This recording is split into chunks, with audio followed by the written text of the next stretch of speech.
what's up? It's Sean Baligian, Scott Bischoff. So glad you could join us. It is the draft show here on Woodward Sports. Scott did his first mock draft. If you haven't checked it out yet, shame on you. Go check it out right now because two things. Number one, it's really good.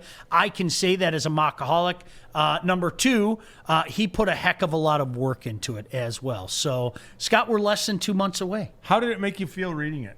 You know it makes me happy. Did you get the jitters? I felt warm inside. Yeah? I did. I felt warm inside. I'm happy. It took me to a happy place. Good. Now, you know. That was the whole point. We're a few weeks in, and I haven't even brought it up yet. We're coming upon a glorious time, all right? We're less than 2 months away from the draft itself.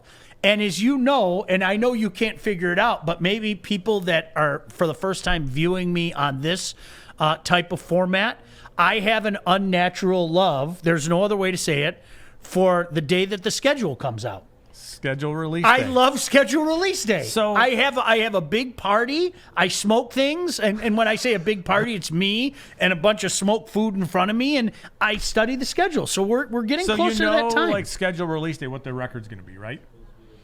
Oh, absolutely, absolutely. You don't need a pencil. Losses? You don't need a pencil. Pen. Absolutely. You know what? If you want, etch it in stone. You know exactly what's going to happen. No, I take it with a grain of salt, but I really do. I think I love how the NFL does it. They obviously didn't do it this way last year, but it's usually the week before the draft, and they know, okay, we need to give people something to consume them. They know losers like me are gonna, the first thing I'm gonna do is, okay, what's the Lions opening day? How many times are they in prime time? Who's Thanksgiving? You always have to look at that. Are you writing an itinerary? I love doing things like that. Well, okay, since like you went when there, you're traveling or something, and you got a 2-minute window to stop at a bridge 407,000 miles away. Hey, no offense to anybody out there. I don't know anybody out there that does things like that. No, you know what? It's going to be nothing wrong with planning. Scott, as you know, we've been buddies for a while. This is going to be a weird year for me because my Sunday has been consumed by the Detroit Lions for a long time. Whether I was doing the Fox 2 game day show or going straight to radio or just doing a post game show. Honestly, I was thinking the last time that my Sunday wasn't consumed working by the Detroit Lions, and I finally came up with 1996. 1996 was the last time where I wasn't doing either TV in the morning and TV at night or a pregame show on the radio or a postgame show on the radio. And in many of those years, they all came together. I mean, from a span from 2011 to 2018, I was doing all of that. That's like 25 years of glory. So, you know what? All jokes aside, I'm going to really enjoy being at home on a Sunday watching the Lions. I'm going to, because, I have a job to do and you have to be sincere when you do your job. But you know what? Yeah, and if I want to go to a game, hopefully by then this COVID stuff is all gone.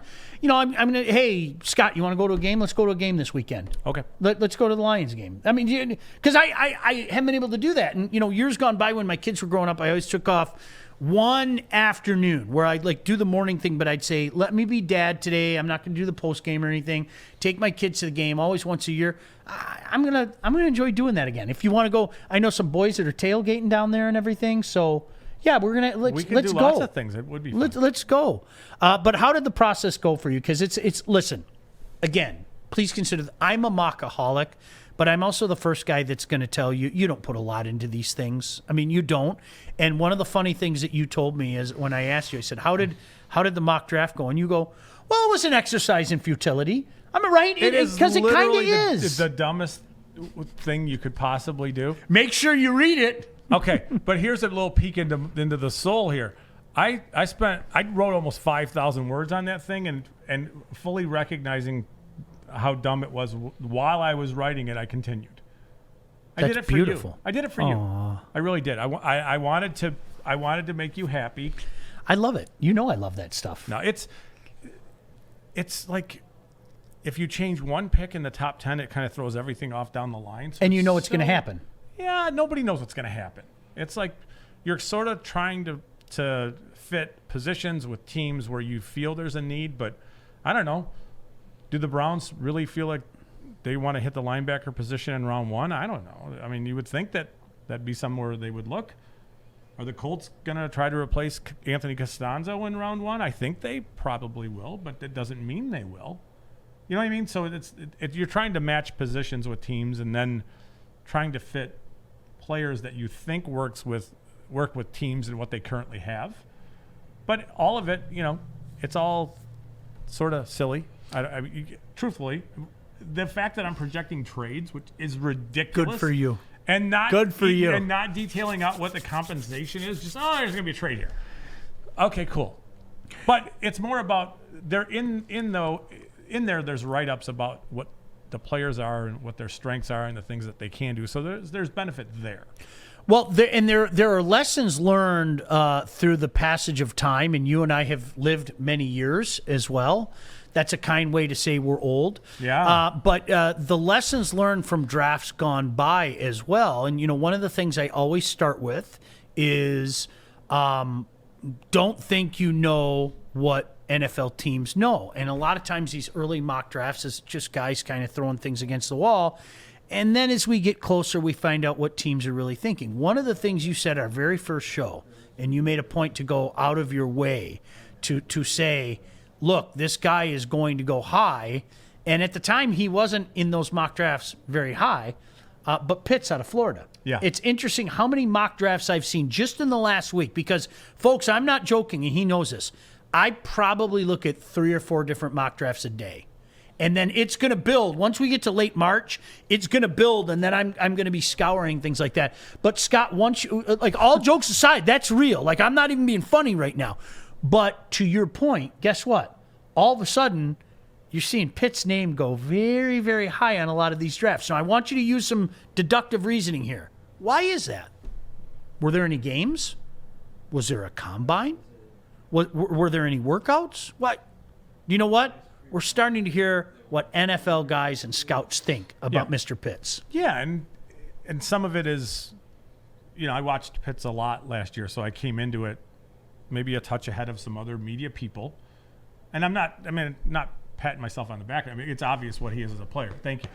It's obvious what he is as a player and the things that he can do in a modern-day offense. Mm-hmm. As long as you use him as a modern-day player, the idea that he plays tight end is not really all that relevant to what he does on the field. So as long as you approach it from there, you can't watch him and think you can't watch him and say, yeah, he's not a top 10 player in this class.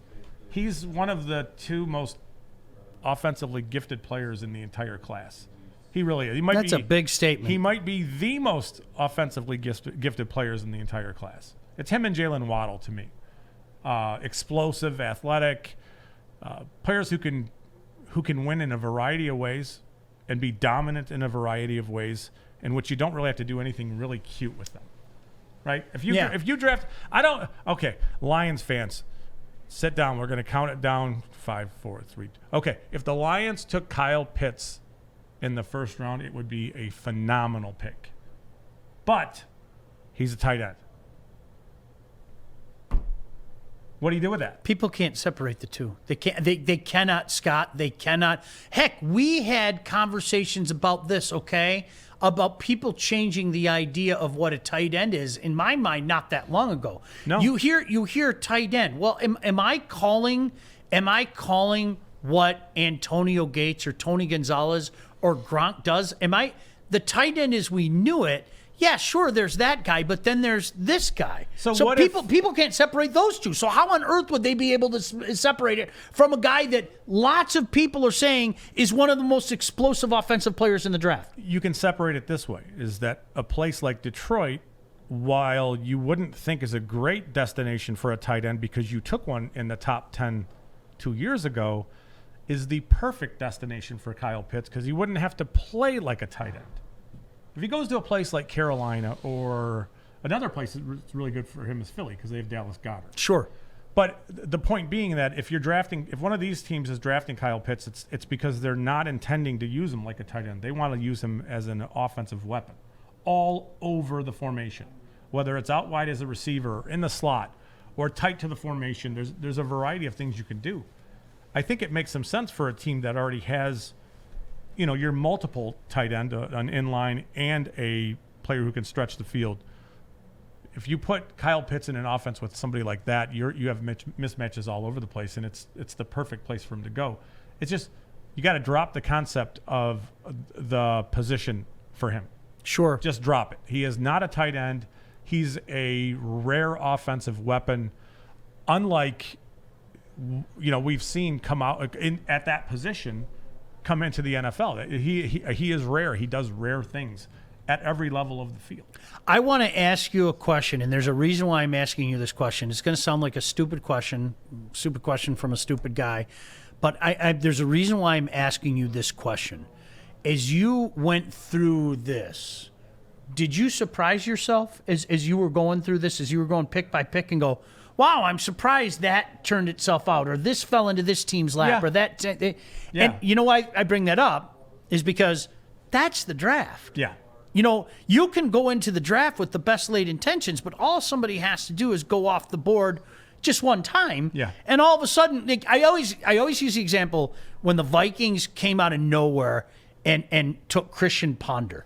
It was at the 11 draft, right? I think it was, and it was like that was the Nick Fairley draft. Yeah, and all of a sudden, a guy that there's no chance in Hades Nick Fairley was going to be sitting there. Now, Nick Fairley, we know how that worked out and everything, but what I'm trying to say, the best laid plans sometimes, all of a sudden something falls in your lap and you're like, well, I have to take this guy. And that's why I asked, because I'm sure as you were doing it, it kind of gave you a sense of, how an NFL team thinks. You get done doing the write-up of Carolina, and all of a sudden you're going, well, damn, if I'm Cleveland, now all of a sudden I'm saying, ooh, and Yeah, no, I mean, it has a trickle-down type thing where, like, positional. So if Penny Sewell goes top 5 and Rashawn Slater goes where you think he's going to go, then there's a group of teams that need tackle play. The Chargers, the Colts, there's more. And it's just how do you pencil in those guys? Sure. The corner position, I think Dallas is in play for a corner. I think Denver could be if they don't make a move. Atlanta could be at 4, which is crazy to think, but we've seen players get drafted that high before.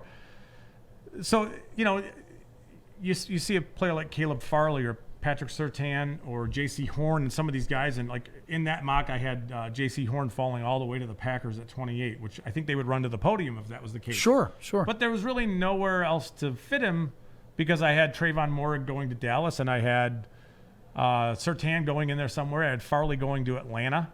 Read the note on the Atlanta thing. That could be super interesting.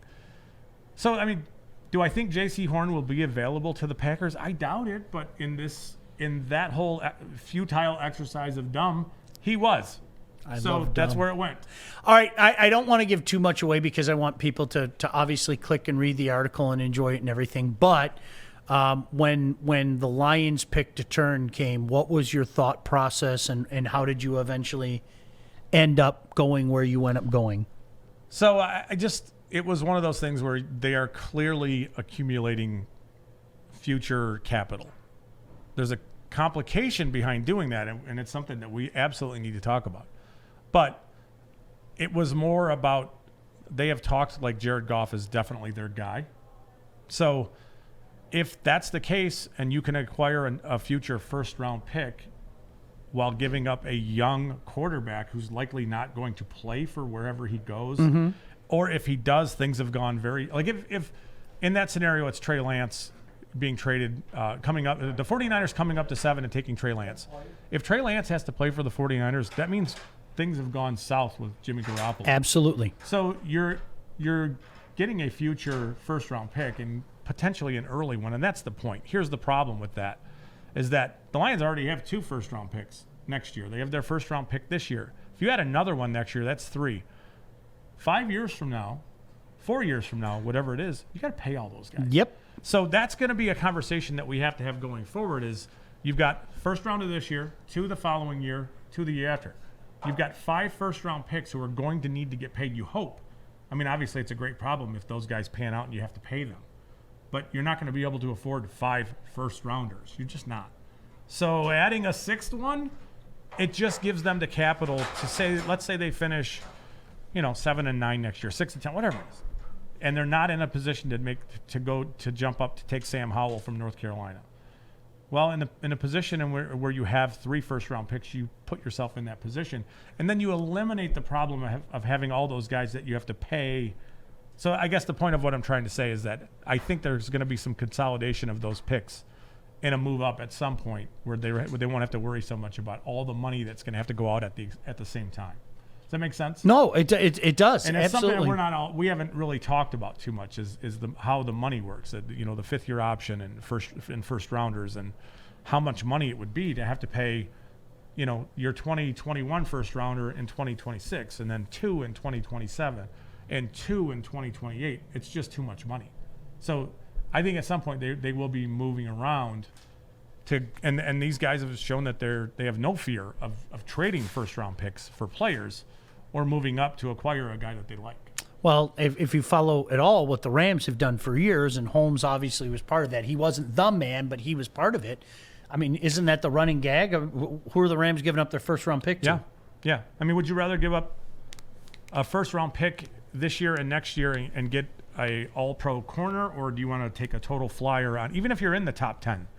Like with where the Lions are right now, do you know you're drafting a Pro Bowl type player? No, that's exactly it. That's the point. Yeah. So I could see a scenario in which, they may move a couple first rounders for somebody they find valuable. So were you happy with where the Lions ended up? Yeah, because they got a player at 12 who I would do a happy dance if they took at 7. Tell everybody. Jalen Waddle. At 12? Yeah. He is. Think about that, guys. If it plays out like that, I'll do the happy dance with you. I'll make my own happy dance. Well, you know what my happy dance would consist of, but we don't talk about that. Let's not.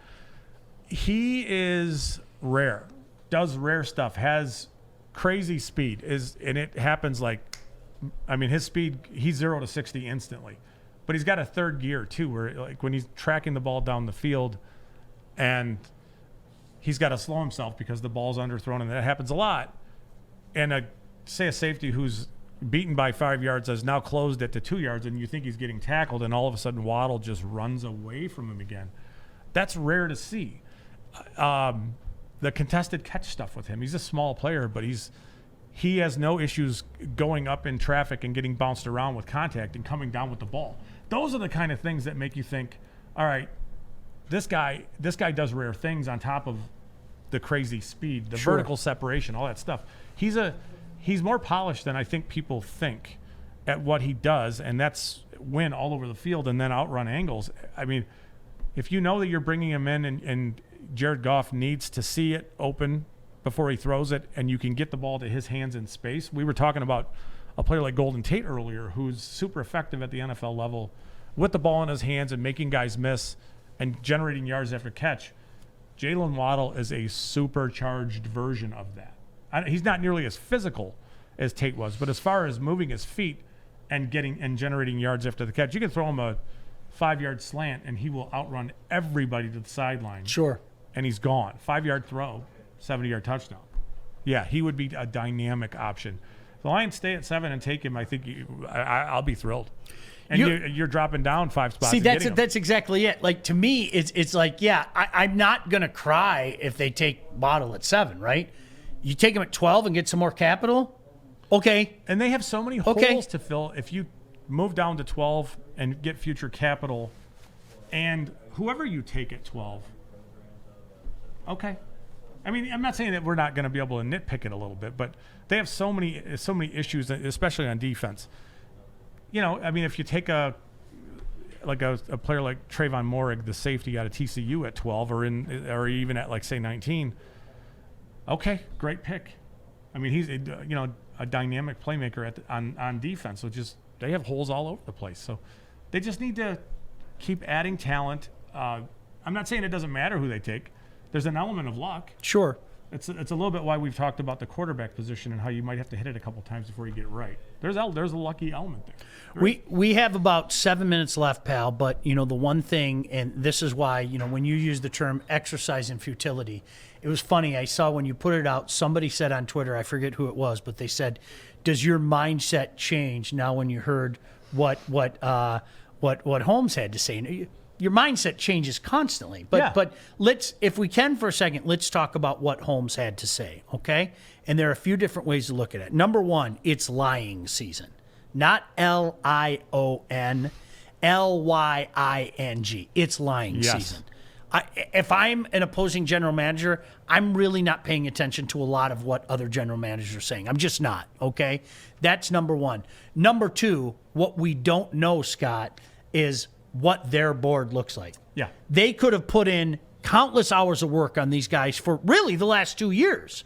And I don't know if they love Lance. They might have Lance number 2 on their quarterback board. They might. Holmes might be a guy that was sitting in I almost said St. Louis, LA last year going, guys, listen, guys, draft this kid. Yep. Draft this kid. 2 years from now, if Jared Goff is still kind of doing this, we've got this kid. This kid can be. Those are things that we don't know. That is a possibility. Or he could be talking the way he's talking to force teams behind them to come up in front of them for quarterback. That's C which point A. pushes player down the board that they really want. That's C point A. If all else fails, revert back to point A. Yeah. I mean, and it's lying season, and, Yes. and part of that is maximizing what you can do, which, quite frankly, a lot of people, yours truly included, feel that Bob Quinn did not do last year. Did not.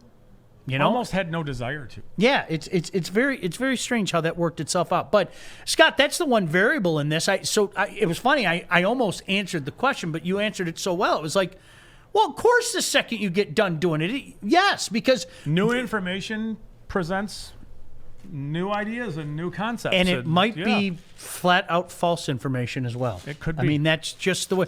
I would rather have a general manager not shoot straight before the draft. Are you kidding me? I don't want him to shoot straight. And with these guys, as opposed to the prior regime where it did feel like they were in job saving mode at the expense of the team, which I think is how it's Sure. played out. That the decisions they made hurt them because they were trying to save it. There's absolutely no doubt about that. This is not what now they have to exercise what they're saying, so they have to act upon the words they're using. But it is definitely they seem to understand that they're not going to be all that competitive, and that they really need to build, which, you know, you would think that they wouldn't be spending a lot of money in free agency early. They would be using these picks in positions that maybe won't help them right away. Right? I mean, if you drop down into the teens and you take a player like Kwity Paye, who you know is not helping you in year one, okay, 2 years from now, 3 years from now, he just from his movement ability, he could help you. That's the kind of moves where you would say, yeah, that makes sense with what they're saying. So they have to the decisions they make in the draft and free agency have to back up what they've said so far. Does that make sense? No, it totally Otherwise, does. It's just words. No, and you know, But there's a different vibe around sure, the way it's being talked about. sure, There's and a recognition of where they are. And as we sit here today, okay, like newsflash, we're taping Thursday afternoon. You're probably seeing this Saturday. I hope you had a great Friday and your Saturday's been good so far, but we're letting you in a little secret how that works. Like, we're already catching rumor right now of guys that are going to be released. And as we talked about on a previous show, lest we forget, there are more guys that are going to be released as they try to flip this roster. And Scott, while we can sit here and take educated guesses over who will or who may not be released, there are always surprises there, too, that changes the complexity of, ooh, you know what? Maybe the Lions got to go here now or not go there now. Yeah, and if they're releasing players, there's a reason. There's a reason they're releasing a player with the money attached. Sure. There's going to be a need to use it. In the beginning stages of this is going to be a need to use it to get under the cap. But at some point in time, and we've talked about this in past shows, it's the Kenny Golladay thing. And what are they doing with his contract long term? Is he a part, or are they going to flip him? And I mean, I have thoughts on that. I think that trading him makes more sense than anything else. But that's going to drive some things. And I think we're going to hear between now and when you guys hear this that there's other players that have been released, and that's going to generate more discussion, and we'll use that information to guide us for Mock Draft 2.0, which will be another exercise in futility. When are you going to do it? I started working on it about 7 minutes after I wrote the first one. 6 minutes. That makes me so happy. That makes No, me, that makes yeah. me so happy. I mean, please read it, but let's give it the. Let's all recognize it for what it is. Yeah, that's exactly. It's a Whatever. Yeah, all right. We got a couple minutes left. Anything you want to hit on in the last couple minutes? We talked about Kyle Pitts. We talked about Jalen Waddle. We could talk about Jamar Chase. All right. We could talk a little bit about the defensive side of the ball, and yes, they have a lot of holes there, but there's really not a player. There's really not a player in this draft that you would take at 7 and think good value. Maybe a corner, but you took one last year, so there's some of that. What do they think of Okudah? And I'm positive that Brad Holmes has thoughts as to what Okudah was as a prospect. So he's not. It's not like he's coming into that blind, but Sure. There are, for lack of a better way of describing it, there's tiers of defensive players where if a trade down was in the works, which would be great, there are tiers of players where you have a group of edge rushers that make sense in this range. Say it's in the 19 range, Jalen Phillips or Azeez Ojulari. You have tiers of players, offensive linemen in that area. You have some safeties. You have receivers who might be reasonable options there. So the next thing I'm going to do is kind of look at, this is if you trade to 12, this is the players you're going to be looking at. I still think you're looking at receiver in that scenario. It depends on who's there, but Waddle, I can't. The Waddle thing's going to be a problem I'm sorry. I'm going to apologize now for what's going to happen over the next 2 months, because I'm going to just not stop talking about it. Well, Scott, it's still. I'm sorry. I hate to sound like a broken record. If you can't figure out that the Lions need multiple wide receivers, They need explosive, game-changing players. Exactly. I don't. And just because it doesn't work before, that doesn't mean we shouldn't do that again. We made so many mistakes in the past. Yeah, they stop trying? signed Tyrell Williams, and it impacts their future at the position in absolutely no way. Yeah, You almost need to pretend like you didn't. absolutely. He's not in the long-term plans. All right. All right, listen, we got to get out of here. Fish, as always, thank you. Fish did a great job recording this today. Thanks, Fish. Anything coming up that you want to hit on, make sure you follow him on Twitter at Bischoff_Scott. Yeah. Is that it? Yeah, that's it. Okay. Anything Maybe. else you want to hit on? No, we're good. All right. Next week. I look forward to it. And we Me look too. forward to having you as well. He's Scott Bischoff. I'm Sean Baligian. Thanks for joining us. Draft show here on Woodward Sports. Later.